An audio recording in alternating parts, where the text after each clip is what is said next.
order.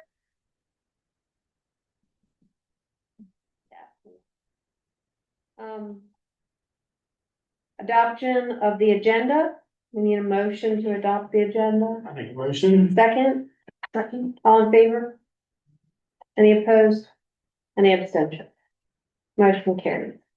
Meeting minutes from February 10th, 26. We need a motion to approve. My motion. Second. Second. All in favor? Any opposed? Any abstentions? Motion carries.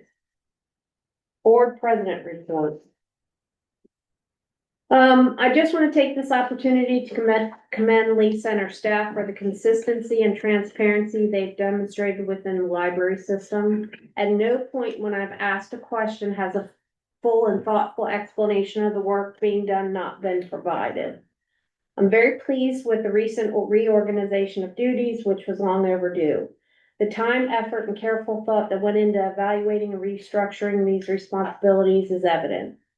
As a board member who's experienced a very challenging and at times traumatic past year and a half, I truly appreciate the work that's being done to strengthen the library system, both for the community it serves and as a supportive and positive workplace for the staff. As we move into a new budget year, I have confidence that any uncertainty that we face will be met with a thoughtful and well-developed plan to move forward. And I've been asked if I want to continue for another 5 years, as long as it's not like the last 5 years. Yes. I will start the process about getting you renewed with the county commissioner. Okay. There's no closing on the agendas or closing of libraries, right, for the next 5 years. You're safe. Please don't even know. Don't even put that in the Just And I quit. This is entertainer always. I know, always. Executive Director report, Lisa? Yeah, so in my notes that I sent to you, it outlined in detail what we're working on as far as the restructuring of the staff that you just referenced. Hopefully everybody had an opportunity to read that, but the goals that we have are to really take a close look at the staff as a whole, working through everyone's job description, making sure that what is in job descriptions is accurate, adding things in that they're doing that weren't included in the job descriptions. And we're going to be doing that at all levels of staff, just to make sure that everything is, that's the blueprint. It serves as the blueprint for what people do in their roles in the library. So highlights from that are that we are creating some adjustments in what was previously called the Marketing and Outreach Department. We're calling it the Department of Advancement and Engagement, because we think that the focus of that department needs to go way beyond just the marketing and outreach. That is certainly an important part of it, but we want to have a room for the new library ambassadors program that we're doing. We want to create stronger partnerships and fundraising and advocacy throughout the community. So we want to make sure that we have the capacity to focus on that and really invest in connecting more with the communities and creating more partnerships. And I'm very pleased, Ashley will continue to be the leader in that department. Ashley's new position then will be the Director of Advancement and Engagement. And it's pretty common in libraries to have someone who is designated as the second in command. That's pretty typical for libraries. So that is another change that's coming with this, is that officially on the org chart, Ashley will be, the go-to person, so that if I'm unavailable for any reason, people know that she is the go-to person for that. And I'm so pleased that, Ashley's just a rock star, and she's fantastic with everything that she does. And I'm looking so forward to giving her the capacity to focus more on the fundraising and the advocacy and building the community support. So thank you for that. Renee Mason, who has worked in the department for years and years, continues in the department, and her job duties will shuffle around a little bit. And Renee just got her degree recently in marketing. So we're also, pleased to provide her a platform to put those new skills and knowledge to use for the library system. So really excited about that. As you know, whenever I became the executive director for the library, my previous position was the director of administrative services. So there were job responsibilities that I had in that role that needed to be looked at and reallocated. You know that I've retained the financial management aspect of my role, but there was two other main areas: supervision of the materials department and all the collections management was one of those. And then the second one was the system administrator for the ACLS, which is the circulation software that we use throughout the library system. So those I have continued to do in the 5 months since I've had this job officially. And, something needed to be done about that because it was just, doing the executive director's role essentially and the administrative role simultaneously. So in conjunction with that, I had gone around to speak to all the departments and all of the branches. And through that process, we identified some gaps where we really didn't have anybody who had the capacity to focus on certain aspects of the operation. So all of that contributed to some of the restructuring that occurred there too, because my previous position did not get filled. And instead, it seemed logically, as we discussed all of these job descriptions and all these job responsibilities, that certain aspects of my previous position, as well as some of the gaps that were identified, seemed like they could be grouped together differently. So there were things that Jason needed some support with as IT. There are things in Ashley's department where we felt like statistics and reports, that sort of seemed like that logically belonged with that system administration of the ACLS. So we just kind of reviewed everything and just sort of piecing things together as far as what we thought roles and responsibilities fit well with other roles and responsibilities. So all of those details are in my report as far as the particulars are concerned. We are also looking to give a shot in the arm to two main areas, into Ashley's department and into Jason's department. So some of those job duties that I was just describing, we're doing internal vacancies for, because we feel like we've got people who are working in the branches who can fulfill those job duties very well. So again, just a lot of shuffling going on. Where we're going next we're going to, with the branch staff, with the materials department, and with our programming department, we're going to perform that same exercise, so that we're going to sit down with them, have meetings, go through their existing job descriptions line by line. Are they accurate? And then at the end of that, is there anything that you're doing that's not currently in your job description, and get their job descriptions updated. And at that point, we will have all the right people in all the right places, so that we can then turn our attention towards creating a new strategic plan for the library, setting expectations and projects for what we want people to work on. So we're very much in sort of a rebuilding and just setting up that really important staff structure right now. So it's pretty exciting. I'm really excited about the direction that things are going in. Lexi has been so fantastic throughout this process. She will just look at those job descriptions and she improves them. She just takes in all of the information and she creates magic from it. So she's been a great resource in this whole process. So a lot of my update, I think I had a whole page or two about the restructuring in my report. A few other things that I wanted to mention were the NTech engineering visits were conducted in February. I've been talking about that the last several months. So Jason and I accompanied them to the branches, and I was able to learn more about our facilities. The final report for them will serve as a facilities assessment tool, and that's scheduled to come to us sometime in May, which that will help us to prioritize the work ahead across all the branches. At the same time, I submitted the capital improvement projects documentation to Allegheny County government that outlined the anticipated projects, large and small, that we'll be addressing in the next 5 years.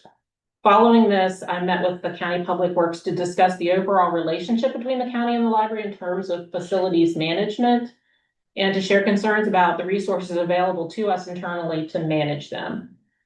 We have had we're building really good relationships and lines of communication. So I'm very appreciative with how that is going. Jim Filer in particular has been a vital partner who's been assisting me in diagnosing certain major issues. We had, you probably saw on social media, we had some, it was raining inside the Frostburg Library in February when the ice that from that ice storm had built up on the roof. And it had gotten to the point where it was so high that it was kind of leaking down into some different seams. So it was near the computer lab. It was a mess. So Jim was able to come and respond and take a look at that and help to diagnose where he thought the problems were coming from. Some of it's design that the way that the roof is designed, we might have to take a look at that when we renovate the library just to correct some of those issues. We've had longstanding problems with very dangerous giant icicles forming on the front of that building. So we think that we can work on remediating that in the future. So working with the county so that we can really understand mutually how we work together as far as facilities are concerned. I have also submitted the intent to apply documentation to the Maryland State Library Agency for 3 projects. The first priority is the Washington Street Library's HVAC system. I've given you many updates over the past several months about the condition of that system, which is 20 plus years old and hanging on by a thread. The second priority is the Frostburg Library roof replacement. And so we are in dire need with that. And the third priority is the Georges Creek Library roof replacement. That roof will be 25 years old this year. So we're really looking to put a nice, probably metal roof on the building, which will be really nice. And so the full applications for each of those projects will be due in May for funds that are being awarded in fiscal year 28. I had a training with Renee Croft from the Maryland State Library Agency who reviewed the steps for completing those full applications also in the month of February. We had a fire alarm go off at the Frostburg Library. Long story short, there were some college students who were filming a video in the parking lot and they decided to do a burnout with their sports car. That set off the fire alarm. So at 9:15 in the evening, I rode up there and the fire department had responded as did the police. Smelled like a NASCAR race inside the building. Sprinkler system luckily did not go off. There was no harm done aside from a huge pile of rubber where it occurred. And then I met with the fire department and the police and we submitted our security footage to them as they requested.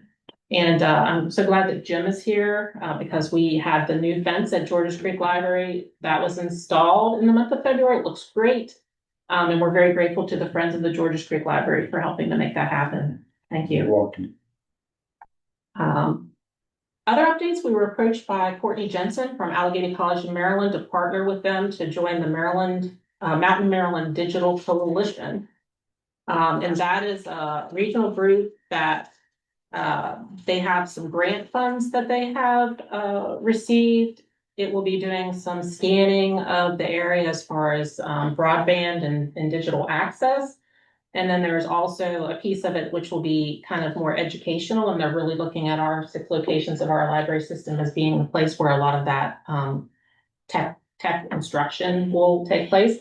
So we've had we could just have one meeting with them so far. They're currently working on sort of building up the infrastructure. They're going to hire a person to help to manage the grant, but that's an exciting beginning for that.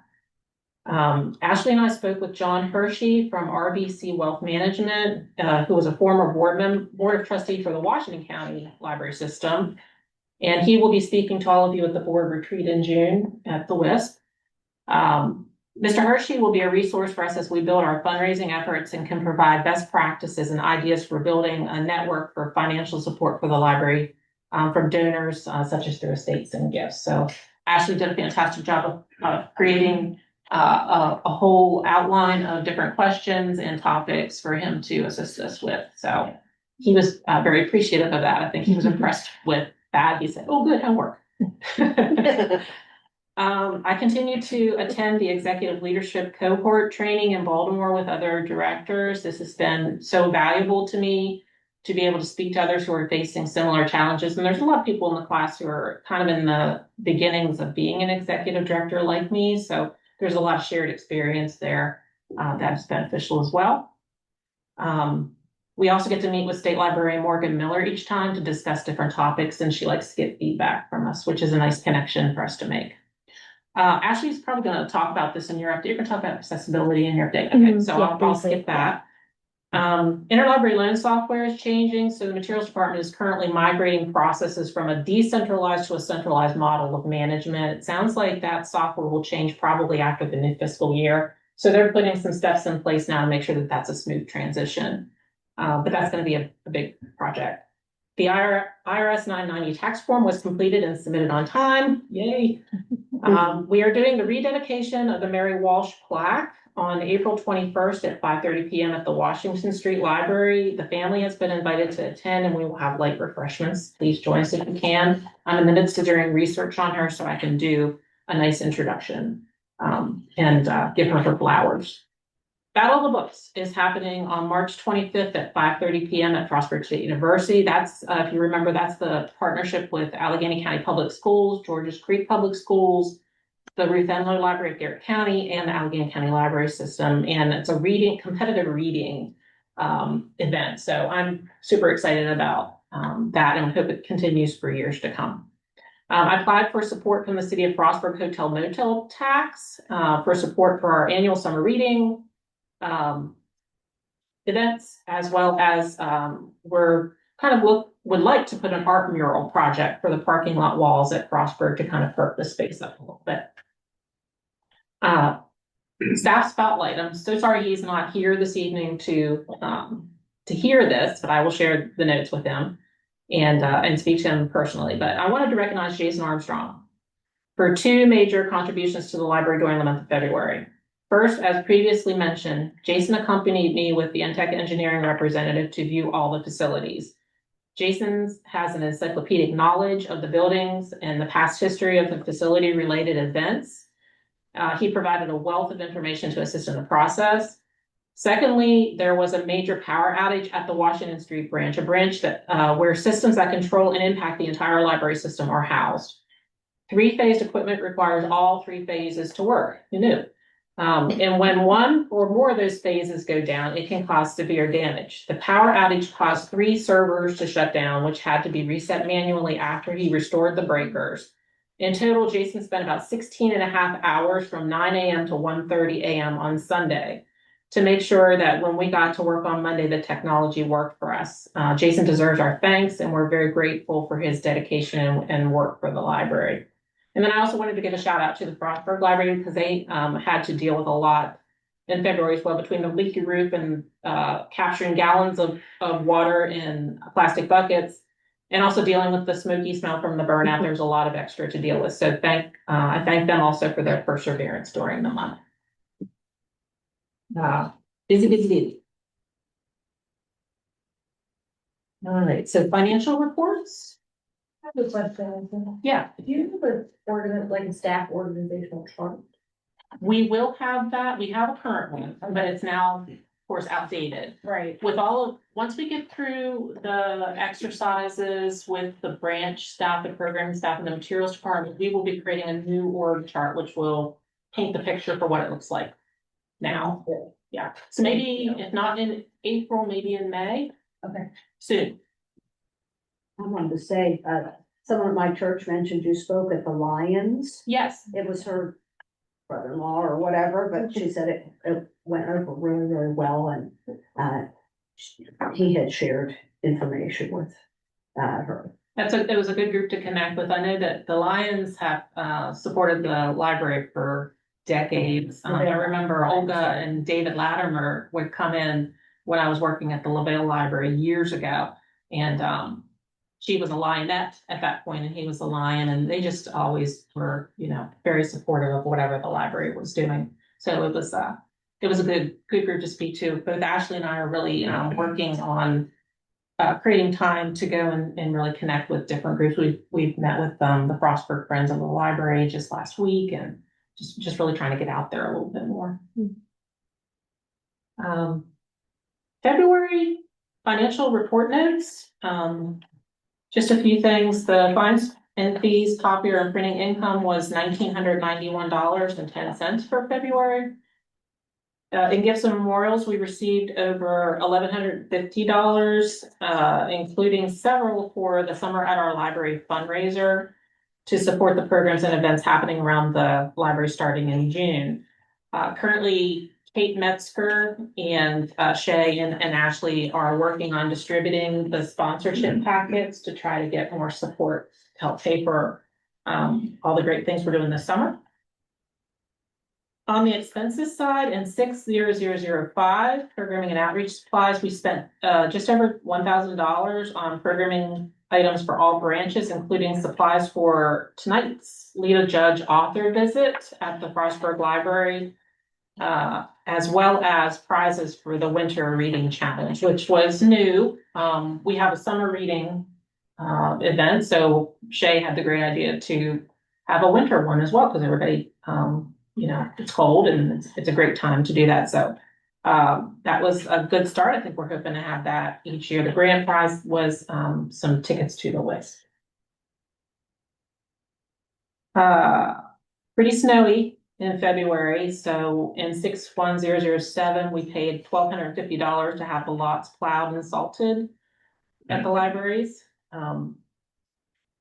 Good old heating and cooling, 62004. We spent $4,400. That includes the installation of a fresh air intake, including ductwork and fan, repair of the middle HVAC rooftop unit at Frostburg, and a compressor issue at South Cumberland Library, which affected the children's room. I'll have more to talk to you about at the end of my spiel about this branch in HVAC.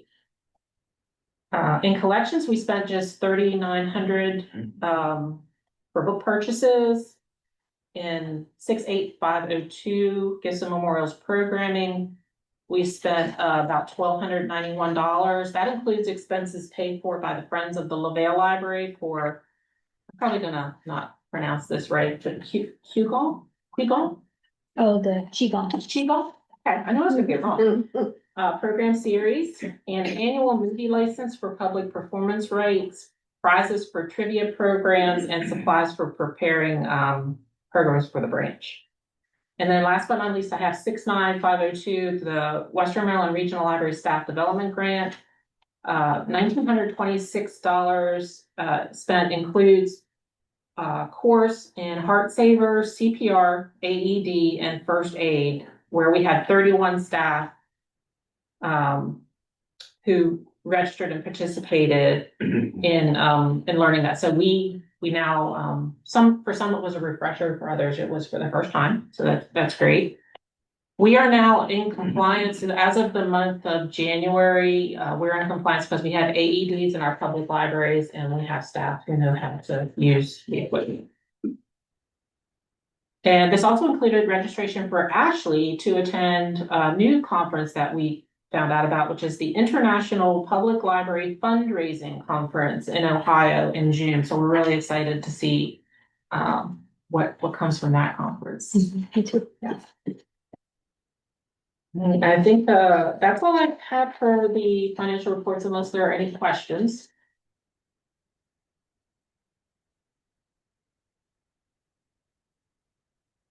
We get a motion to approve financial report February.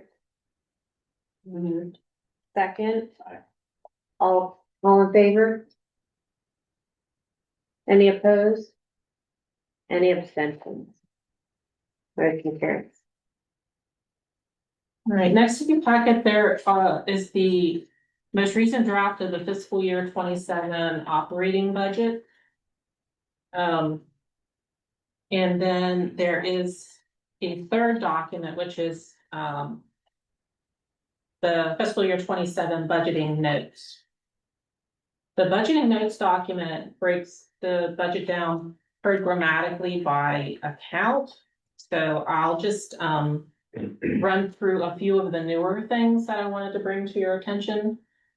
First of all, in, revenue. So our revenue primarily comes from the state of Maryland and Allegheny County.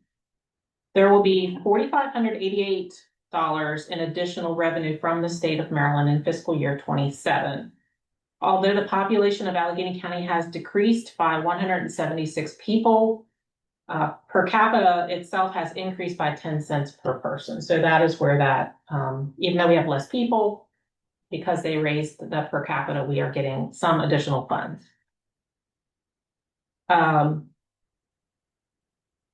The grant income increases slightly by $1,796 to include additional grant funds provided by the Western Maryland Regional Library for delivery costs. For $42,000, that is patron fees. We are really seeing a drastic reduction in the amount of actual fines that the library is collecting at this point. Based upon the legislation, if you recall, everything went fine-free for children. Everything went fine-free for patrons who were adults who were checking out children's materials, to the point where we are now collecting just about $275 a month system-wide for fines. So I am proposing that I think Allegheny County Library System can follow our partners through Venlo Library of Garrett County and Washington County to go fine-free for patrons in fiscal year 27 with no material consequences to the budget. All other public libraries in the state of Maryland are now fine-free due to these same realities.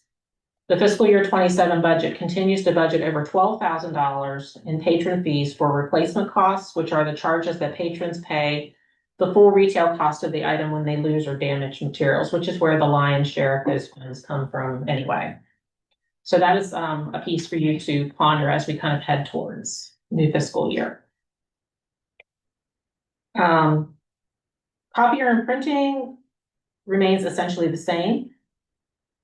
Slight reduction in copier income has been received, but a slight increase in printing income. So there was a net increase of about $350 there. I'm increasing gifts and memorials because I think that we can do it. Also, this budget is based upon what we actually have already raised. So I think that the figure is both realistic and achievable. And so far, as of January, we had collected about $87,000 in gifts and memorial income between July and December. So I think we're doing really well in the efforts with Library Ambassador and putting more focus. I think we'll do it. Interest income is being increased by $14,000 as interest income has been trending higher. Again, this figure is based upon what we've actually received in the current fiscal year in interest that we will apply to next fiscal year. As interest rates kind of fluctuate, we'll see how things go in the future. But for this particular year, I think that we can increase the interest income by that amount. Transfers is the same as the current fiscal year. With insurance reimbursements, I reduced that. We really don't get a lot of insurance reimbursements, so that's been reduced from what it was in the current year. Total income overall increases over the previous fiscal year by about $36,000. On the expenses side, I'm decreasing supplies by about $1,700. Contracted services, this reflects a change in the way that we're going to use the service enhancement grant from the Western Maryland Regional Library. Typically, prior to this year, in fiscal year 27, prior to fiscal year 27, this grant is for $50,000. Typically, that has been used to pay wages for the contract employees. I'm uncomfortable with that. I would much rather see us use these funds instead for the contracted services for cleaning the libraries, because I don't expect this would happen, but if this grant would go away, I would much rather have to figure out a way to pay for the libraries to be cleaned than I would have to figure out how to do without our valuable staff. So I'm I'm going to apply the service enhancement grant to contracted services instead. And so that looks a little bit different when you look at the budget on the spreadsheet here.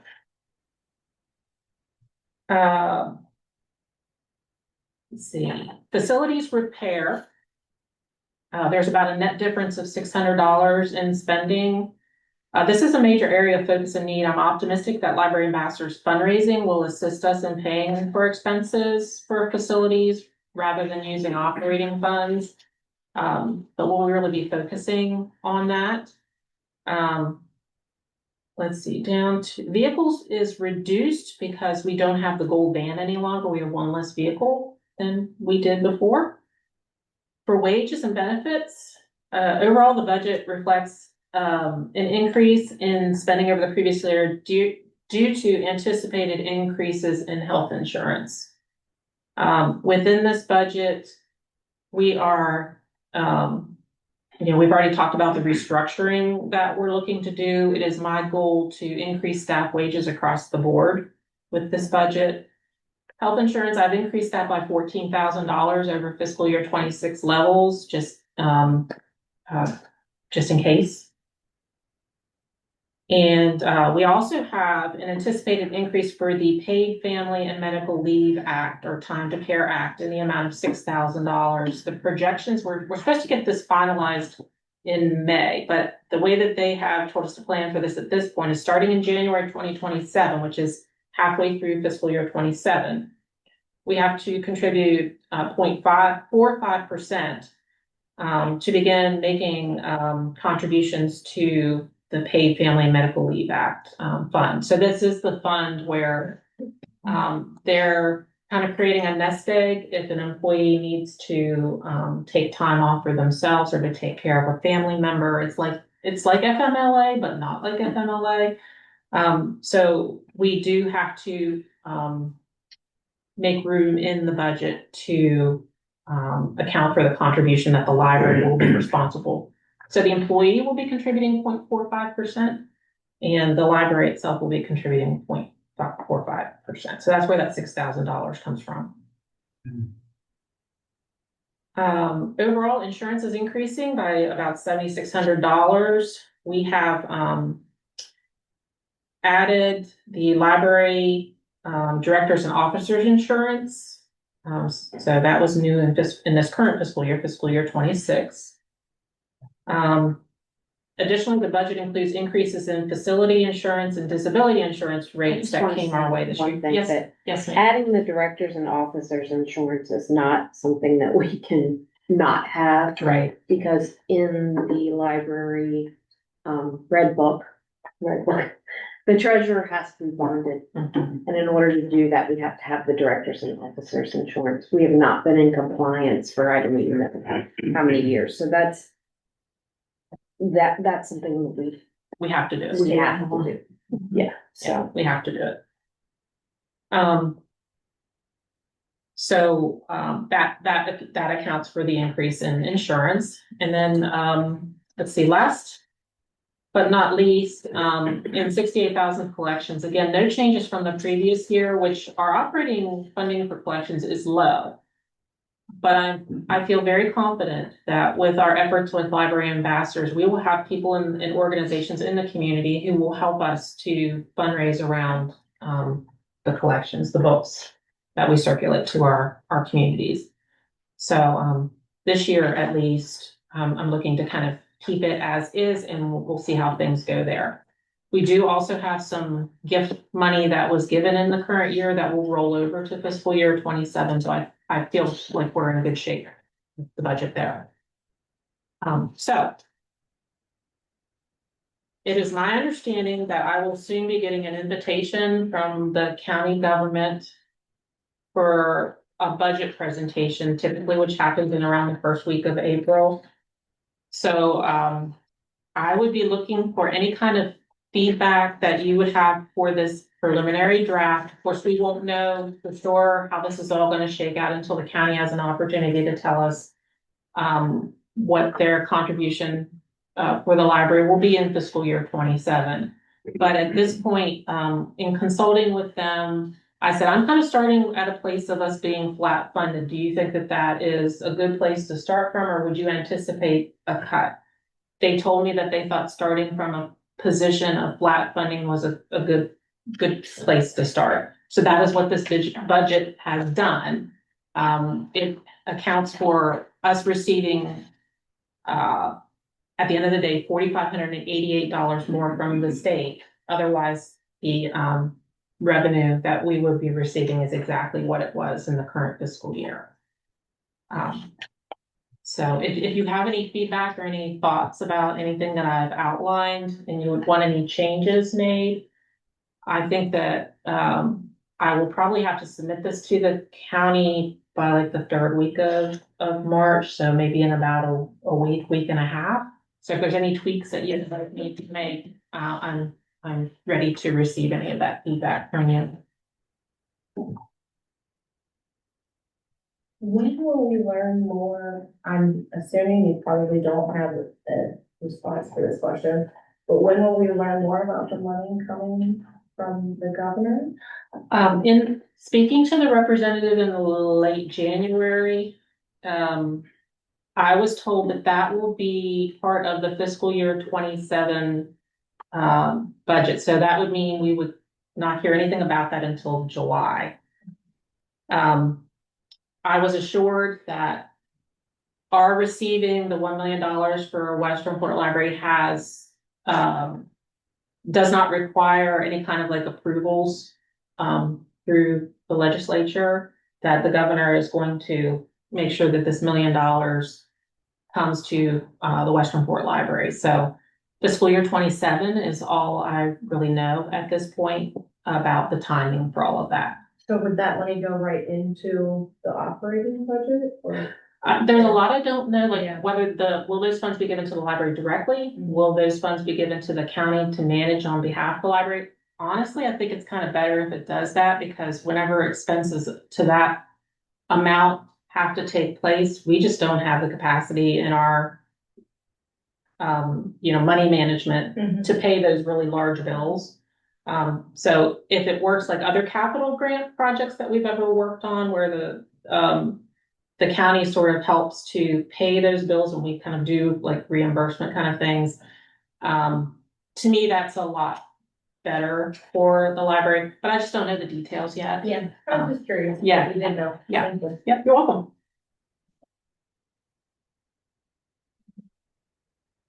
Okay, any questions then about the fiscal year 27 budget or concerns?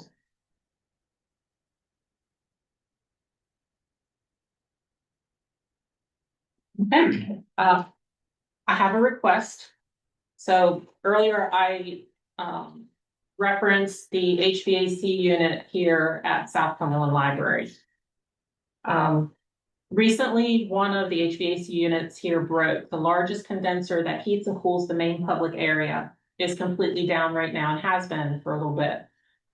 We have zero heating or cooling happening from that unit. Luckily, when this building was renovated, they have a backup emergency system that runs on electric.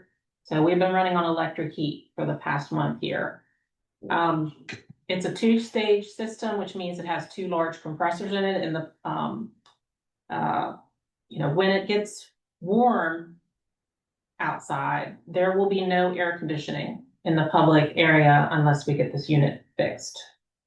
There are no windows that we can open in this library. So it's going to get warm, and it's going to get warm quickly if we don't take care of this. I was hoping that I could ask you to make a motion and vote for the following. First of all, at the last meeting, we decided that we were not going to pay the flood insurance bill. So I would ask if it's possible for us to transfer $19,800 from flood insurance to heating and cooling to pay this bill. And then in addition to that, we have in our special accounts, 10511 is an account called reserves, which was an account set up for quote unquote unexpected expenses, which this qualifies as. I was hoping that we could transfer $33,000 from reserves in order for us to get this major piece of equipment fixed and not fixed, but replaced. We would like to be able to get the equipment ordered and installed before the warm weather comes, so we don't have a lot of time with this. A lot of people here in the neighborhood probably come into the library. I mean, not just for what the library offers, but for To cool, to get cool, to get cool. yes, certainly. Are you a designated cooling center? I don't know if we're designated, but I know we've already always advertised ourselves as a place people can come as a cooling center.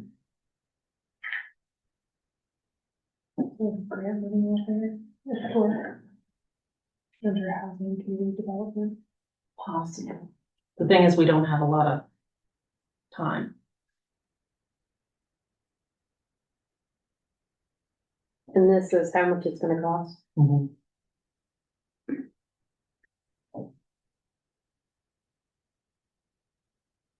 Any discussion and question?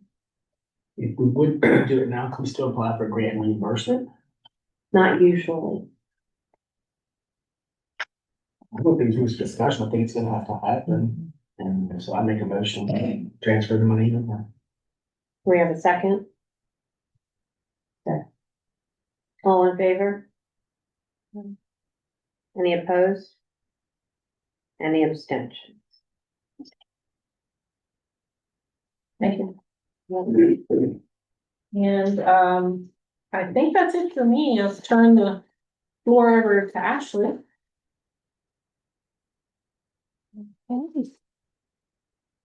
I thought I'd start today with the marketing and outreach slash Department of Advancement and Engagement updates, because I usually jump right into the data and don't even talk about the majority of what we do in the department.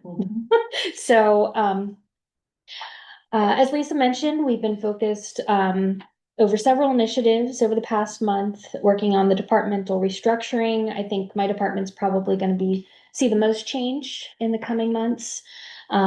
So we've been working on updating the job descriptions, creating an onboarding plan for the new position, as well as Renee's new position, and still working on a plan for myself, but I want to get them set up first and kind of work my way up to figuring out the next few months for me and goals and things like that. And I'm sure Lisa and I will work very closely on that. But we've also continued connecting with the community through outreach efforts. We participated in Mr. Toad's literacy themed event that they had one Friday night a few weeks ago. So which was fun. Got to see a number of people, library lovers, literary fans. And then Renee attended the ACM Youth Summit, or Make a Difference Day, where she was able to share information, not just about the library services, but about volunteer opportunities, which is what the day was really focused on, volunteering in the community. So really great to make those connections. As Lisa also mentioned, we've been planning to meet the ADA digital accessibility requirements, which the deadline is April 24th. This includes staff training, creating an inventory, and developing a plan to remediate any materials, and creating future documents that will meet those accessibility standards. And I think Lisa put in her report kind of the majority of what we'd be looking at is making sure PDF documents are in compliance. They can be a little tricky with the way that screen readers want to read those. The perfect example is in your folders. This on our website is a downloadable PDF. But the way a screen reader would just be all over the place and trying to read all this information and interpret all this information for someone. So what we do on our end is We use the Adobe professional software to go in and make sure this is tagged as a heading and this is tagged as a heading. And this image has alt text, so it knows, what the image of and can describe it. So there's a few things that we will need to do that with, mainly this welcome brochure, our application, the reading log when it goes live on the website. But a lot of the things that are on the website that are PDFs, what we can do is take that text and just put it directly on the website. So that way it's easier to read. And it doesn't take as much time, because some of this PDF remediation can be time consuming. So working through that whole process. And I've also reached out to other professionals in this realm, Katie Kenny at the county, who I know will be working on this, our regional library. There's a woman, Tracy, who works on the web stuff. So there's a lot of support out there, other resources, the library resources for blind and print disabled. So lots of resources we can reach out to if we run into anything we're not sure about, or to just have kind of a laid out plan and training and things like that. So Renee has also been coordinating several partnership initiatives. She organized a fundraiser for the Western Maryland Watercolor Society. They have little 5x7 prints for sale up at the Washington Street Library, and you can come in. I think they're $20. You just pick out one, and the staff take the cash, and then they're donated prints from the Western Maryland Watercolor Society that we have for sale there. And she's also organizing volunteer registration opportunities, because some of the staff had proposed having voter registration tables at the branches. So you have to be trained first. So she was able to make those connections and get some training opportunities so we can have those programs. Now, the data. In your folder, you should have your data packets. Just in general, most of the metrics showed a year-over-year decline once again. The most we'll see in user registrations over last February. My estimates are that this can be attributed to the reinvigorated interest that we saw in the library last February. I think that's when we had the board meetings in the hundreds. So more people coming in, wanting to reactivate their card and or registering for the card. Circulation remains strong. It was over 20% over last February, and up an average of 13% over last year overall, for the whole fiscal year. Visitors are down from last year, but up over the past 2 months, December and January, as programs increase and as better weather arrives. Programs had the exact same attendance, I mean, down to the person, individual person, as last year. Strong attendance. This was actually the best attended month since October, and the third highest the entire fiscal year, which is great for a winter month. We had cold and snow and everything, so. I've heard. Yeah. Computer sessions and Wi-Fi down year over year, as we've seen in that long-term trend, as well as some internal reporting things we're still working out with the Western Port public computer. It's not connected to the same system as the others, so tracking is done a separate way.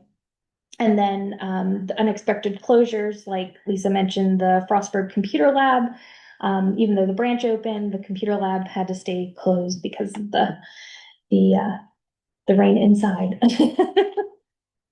Digital users again declined by 3% this month. I again contribute that to the increased demand in conjunction with the regional library's decision to cap that budget, basically decrease that hoopla budget a little bit. I get several phone calls, usually I'd say once a week, if not a couple times a week, making sure that Hoopla's working correctly.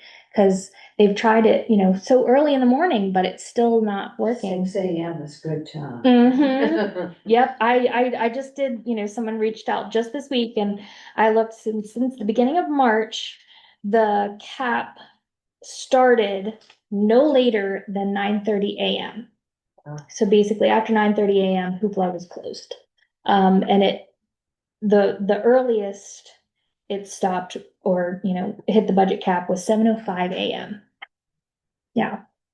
So you see kind of digital circulation increase, but the users decrease. I think some people are getting frustrated, finding alternative methods. So I am an advocate for those digital collections.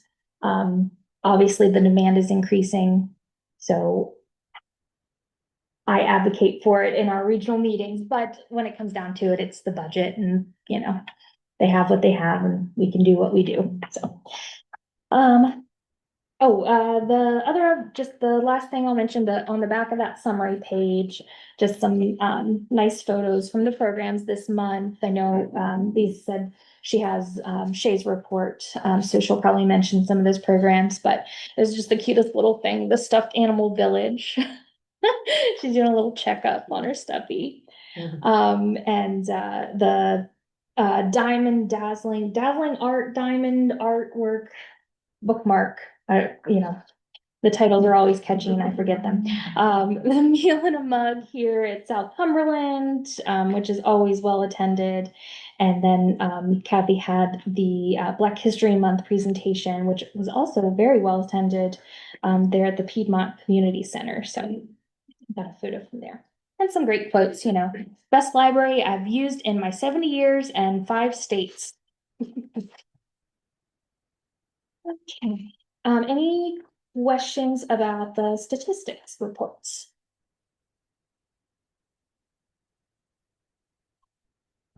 I should have said that accessibility, I mean, the Board of Ed has been working on that months and months and months. Yes. Because every computer program, it held us back until the companies would provide information. Now I'm thinking PDF, our school newsletter, maybe I should find a different way to present it, because I never thought about that. Yeah, it's a lot when you really start to think about, oh yeah, we have, doing this, doing that. Luckily, there's wiggle rooms and things we can tweak that will make it, not as much labor intensive, but sometimes like those things that are unavoidable, they will be a big undertaking. We were What's that? talking. What's that? PDFs are a problem. Yeah. We're struggling.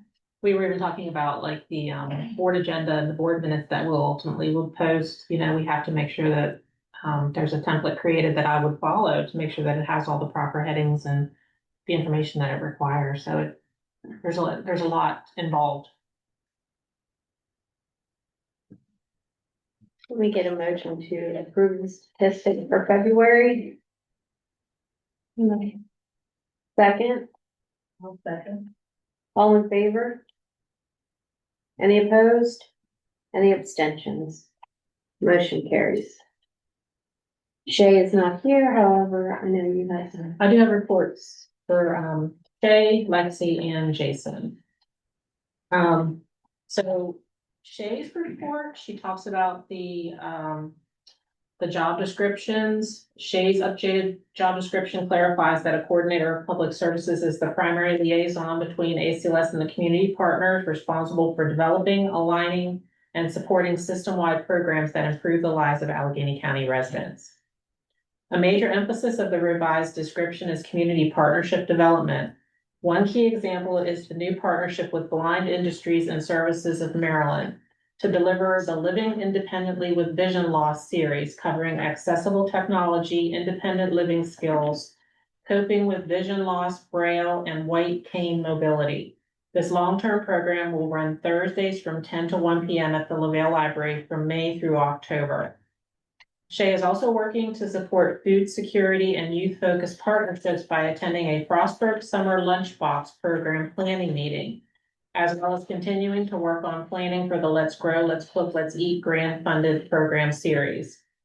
In February, Shay attended the Early Childhood Advisory Council meeting as the ACLS representative, ensuring that our early literacy and family programs stay connected to countywide early childhood goals, and that library resources are visible to partners. To strengthen sustainability and mutual aid partnerships, Shay participated in Frostburg Green Team's Buy Nothing event planning, coordinating how ACLS can support and promote this community resource sharing initiative. With the position description changes, Shay will soon start overseeing the program purchasing budget and all program-related purchases, which streamlines how staff receive supplies for programs and helps ensure consistent, high-quality offerings across locations. Looking ahead, Shay's focus will be to deepen these partnerships, identify new collaborators whose missions align with ours, and continue coordinating branch-level and system-wide programs so ACLS remains a central hub connecting Allegheny County residents to local resources, learning opportunities, and one another.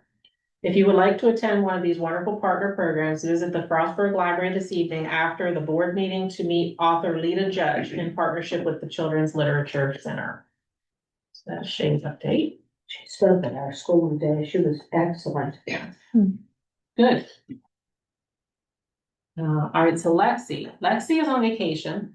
So her update starts with, I'm sure you miss me. And I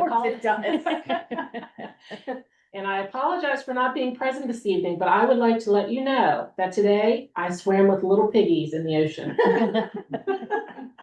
She says, yes, I will share photos when I return. Okay, back to business. She talks about the restructuring update. She says the progress of the restructure has been going perfectly on schedule. We have hired our Frostburg branch manager as well as the materials department supervisor. Job vacancy announcements for the engagement specialist and systems and technology specialist were posted internally on Friday, February 27th, and will close on Friday, March 13th, with interviews taking place upon my return. With these being internal postings, hiring processes for replacements of any staff that may move will take place immediately after to ensure that we have proper time for training, as well as hopefully a seamless transition for all. The announcement was made to staff about the upcoming changes at the February all-staff meeting, and the conversation went over well. It seems to be supported by the staff. This is a big puzzle that we are continuing to plan and solve, and I am grateful that the staff are so supportive and agile when it comes to changes. Title changes were made for Renee Mason and Ashley Swinford, and new job descriptions have been signed. I can share those with anyone who would like to view them. Please just send me an email with your request. Fund committee update. We had 2 successful initiatives in February, starting with the delivery of Valentine's Day cookies and Valentines to all of the branches. This was then followed by a Mardi Gras activity where staff were encouraged to earn their beads by completing tasks sent out by me each day.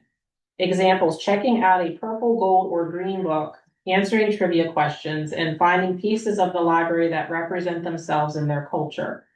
This activity seemed to be well received, and the Fund Committee plans to continue planning events and activities so our staff can have fun and be engaged.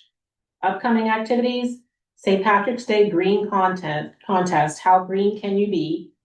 April Flower Activity, instruct staff to make pipe cleaner flowers so we can have an ACLS staff bouquet. Training update: staff took part in a CPR AED first aid training course at the February all-staff meeting. Sue and Stephen from Allegheny County EMS were engaging and informative, and I personally feel better to react in emergency situations if they are to take place. And I hope the staff do as well. At the March all-staff meeting, Shay will be leading a productivity training, looking into the future. De-escalation training for adults and children are in the works. So stay tuned for piggy pictures. Doing a great job. Jason's update. Installation of new desk lighting at George's Creek. We had some emergency lights that were not functioning at George's Creek, so we've got those fixed. Set up a new PC for interlibrary loan, set up a new PC for me. Juniper operating system updates at all location, replaced power supply batteries at Washington Street. The aforementioned South Cumberland HVAC issues, he's been working on getting the quotes for the system replacement. Ordered new PCs for Renee, Western Port Public and tech positions. Researched Adobe pricing information for staff. That Adobe software is related to the accessibility that Ashley just told us about. Worked with Comcast on new phone service for George's Creek. The copper lines at both George's Creek and Western Port are no longer being supported. So we're working on by the company that we Segra, who we've been with most recently. So we're switching George's Creek over to Comcast as a provider for the copper lines, and he's been working on that. Setting up a new PC for staff at Frostburg. He has been working on with Segra and Appalachian Broadband with transferring phone service at Western Port. Program and the Western Port phone service relates to our ability to set up the fax machine line and also the computer. So Segra's been kind of holding us up with that. So we're working on trying to get that resolved. Programmed a new hotspot for outreach programs. Testing emergency alert button to increase staff safety. Installed power outage monitor at Washington Street and ordered new security cameras for the Frostburg Library. So that is Jason's update. Leave. Okay, that's everybody. That's everyone. Public comment. Never looked at the sheets. I usually Ashley has that. I was looking at her. Oh, sorry. No, we have no public comment signed up. Online. No one had asked, but then already did join, so Oh. wanted to double check. He said, "Hey, trustees and leadership team, looking good and serving the county." Thank you. Okay. Closing remarks? Okay, we have a motion to adjourn. Our next meeting is April 14th at 4 p.m. at George's Creek Library. Motion to adjourn.